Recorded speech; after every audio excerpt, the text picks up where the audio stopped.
WhatsApp का जन्म हुआ था 2009 में और उससे 2 साल पहले ही 2007 में आईफोन लॉन्च हुआ था। और ये वो दौर था जब स्मार्टफोन्स और उनकी ऐप्स ने लोगों को अपनी ओर आकर्षित करना शुरू कर दिया था। क्योंकि 2004 में लॉन्च हुई फेसबुक रैपिडली ग्रो कर रही थी, क्योंकि उस दौर में स्मार्टफोन्स और उनकी ऐप्स लोगों के लिए एक न्यू कॉन्सेप्ट था। और उन्हीं दिनों याहू के एक एम्प्लॉय ब्रायन एक्टन ने याहू से जॉब छोड़कर फेसबुक में अप्लाई किया था, लेकिन फेसबुक ने उन्हें रिजेक्ट कर दिया था। और ब्रायन एक्टन ने इस पर कहा भी था, Facebook turn me down, looking forward to life's next adventure. और कुछ ही मंथ्स बाद उनकी लाइफ में ये एडवेंचर आ भी जाता है जब ब्रायन एक्टन और उनके एक फ्रेंड येन क्वाम को एक स्मार्टफोन ऐप बनाने का आइडिया आता है। और येन भी याहू में काम कर चुके थे और फिर ये दोनों मिलकर एक ऐप बनाते हैं जिसका नाम है व्हाट्सएप। शुरुआत में इस ऐप को डिजाइन किया गया था सिर्फ लोगों को अपने स्टेटस अपडेट करने के लिए, लेकिन जैसे ही इस ऐप में प्राइवेट मैसेजिंग का फीचर ऐड किया गया, इस ऐप ने तेजी से पॉपुलैरिटी गेन करनी शुरू कर दी। क्योंकि उस दौर में कॉल्स के साथ साथ टेक्सटिंग भी काफी एक्सपेंसिव हुआ करती थी। वहीं दूसरी ओर WhatsApp globally free messaging service provide करा रहा था। होता क्या है, जो भी फ्री एप्स होती हैं वो नॉर्मली 3 तरीके से अपना पैसा कमाती हैं। पहला एडवर्टाइजिंग, दूसरा इन ऐप परचेज, तीसरा selling your data. But the WhatsApp founders hate advertisements और इसका रीजन उन्होंने एक लंबा चौड़ा ब्लॉग लिख कर दिया था। तो व्हाट्सएप के पैसे कमाने का पहला ऑप्शन तो यहाँ खत्म हो जाता है और व्हाट्सएप फाउंडर्स लोगों से व्हाट्सएप यूज करने के लिए कोई चार्ज भी नहीं लेना चाहते थे। तो दूसरा ऑप्शन पैसे कमाने का यहाँ खत्म हो जाता है। अब तीसरा ऑप्शन बचता है सेलिंग डेटा। इसका तो सवाल ही नहीं उठता क्योंकि व्हाट्सएप के दोनों ही फाउंडर्स प्राइवेसी एक्टिविस्ट रह चुके थे। तो व्हाट्सएप के पैसे कमाने का तीसरा ऑप्शन भी खत्म हो जाता है। तो अब तक व्हाट्सएप बिना रेवेन्यू के ही चल रहा था। ब्रायन और येन के याहू में काम करने वाले कुछ वेल्दी फ्रेंड्स थे जो व्हाट्सएप को रन करने में इनकी फाइनेंशियली हेल्प किया करते थे। दूसरी ओर ज्यादा से ज्यादा यूजर्स व्हाट्सएप से जुड़ते चले जा रहे थे क्योंकि व्हाट्सएप ने पिक्चर्स मैसेजिंग जैसे फीचर्स भी ऐड कर दिए थे।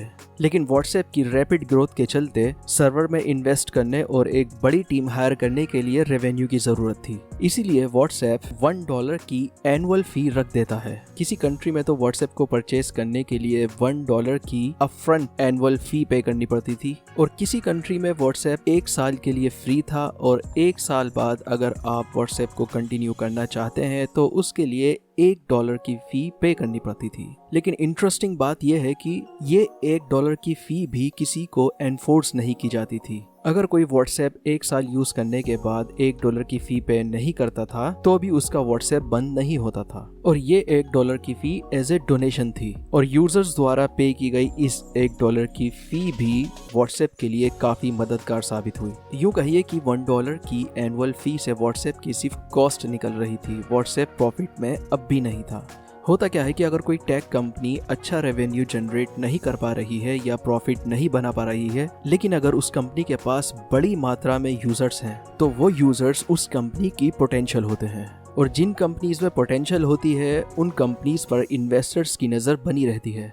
शुरुआत में व्हाट्सएप फाउंडर्स किसी भी इन्वेस्टर्स को इसलिए इन्वॉल्व नहीं करना चाहते थे क्योंकि फिर बाद में इन्वेस्टर्स प्रॉफिट बनाने के लिए ऐप को मोनेटाइज करने के लिए पुश करेंगे, जिसके चक्कर में ऐप की क्वालिटी कॉम्प्रोमाइज होगी। लेकिन व्हाट्सएप की ग्रोथ देख सेक्वा कैपिटल जैसी कंपनीज ने भी व्हाट्सएप को मिलियंस ऑफ डॉलर्स के ऑफर देने शुरू कर दिए थे और टर्म्स एंड कंडीशंस जो व्हाट्सएप चाहे।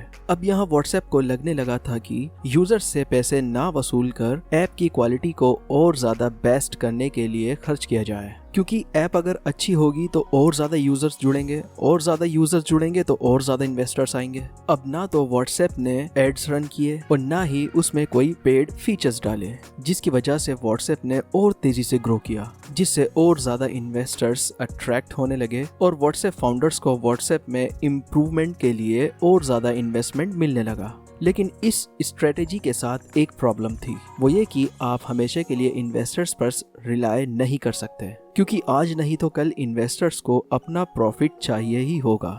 अब आता है 2014 और इस साल पूरा बिजनेस वर्ल्ड शॉक में था क्योंकि फेसबुक ने व्हाट्सएप को $19 बिलियन में खरीद लिया था। जबकि 9 महीने पहले ही व्हाट्सएप ने कुल $1.2 मिलियन का रेवेन्यू जनरेट किया था, विच इज नथिंग। और 2 साल पहले ही फेसबुक ने इंस्टाग्राम को कुल $1 बिलियन में खरीदा था। और व्हाट्सएप जैसा सिमिलर फीचर फेसबुक में भी है, फेसबुक मैसेंजर के रूप में। तो सबका सिर्फ एक ही सवाल था, is it worth it? A customer of this app pays nothing in the first year. The subscription fee in the second year is $1. How can this company be worth $19 billion? I think that's a valid question. But $19 billion, come on, is it really worth it? This is worth a hell of a lot of money. $16 billion. I mean, I'm $19 billion. I mean, I'm stunned. So what is this?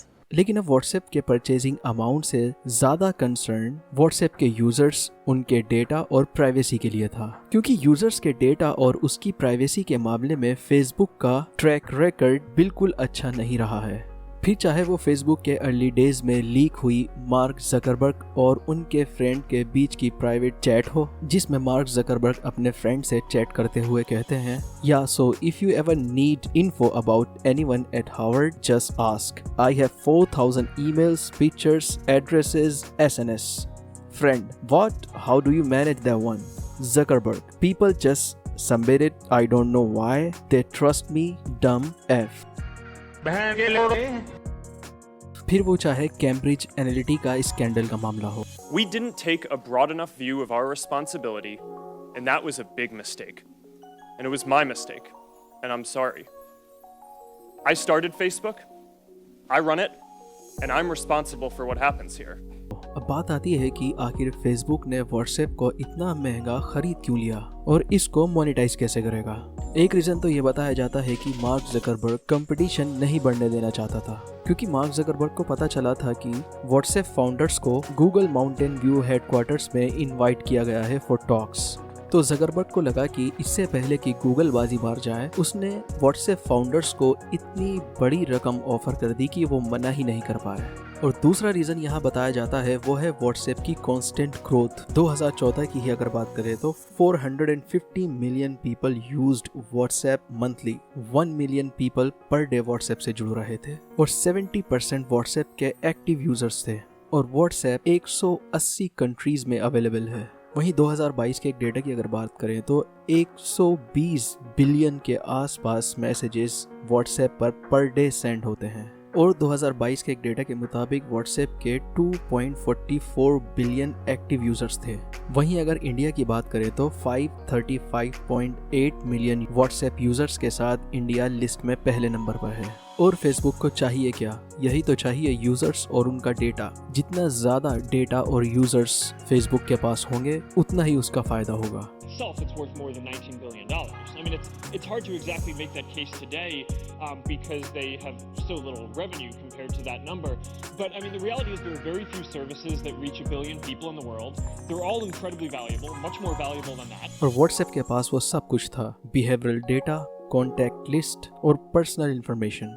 एक report के मुताबिक Zuckerberg ने WhatsApp founders से promise किया था कि WhatsApp will continue operate independently. कहने का मतलब था कि व्हाट्सएप जैसा है वैसा ही चलेगा, व्हाट्सएप की कोई भी इंफॉर्मेशन फेसबुक के साथ शेयर नहीं की जाएगी। लेकिन 2017 में कहानी बदल जाती है। व्हाट्सएप के को फाउंडर ब्रायन एक्टन व्हाट्सएप के मोनेटाइजेशन को लेकर मार्क जुकरबर्ग के साथ हुई एक कॉन्फ्लिक्ट के बाद फेसबुक को छोड़ देते हैं और उसके साथ ही $850 मिलियन वर्थ के स्टॉक्स भी छोड़ देते हैं। और रीजन वही था जो ब्रायन एक्टन कभी नहीं करना चाहते थे और जो जकरबर्ग करने में माहिर है, targeting ads at users and selling business analytics tools. बाद में ब्रायन एक्टन ने फोर्ब्स से बात करते हुए कहा था कि I sold my company, I sold my users privacy to a large benefit, I made a choice, I made a compromise, I live with that every day.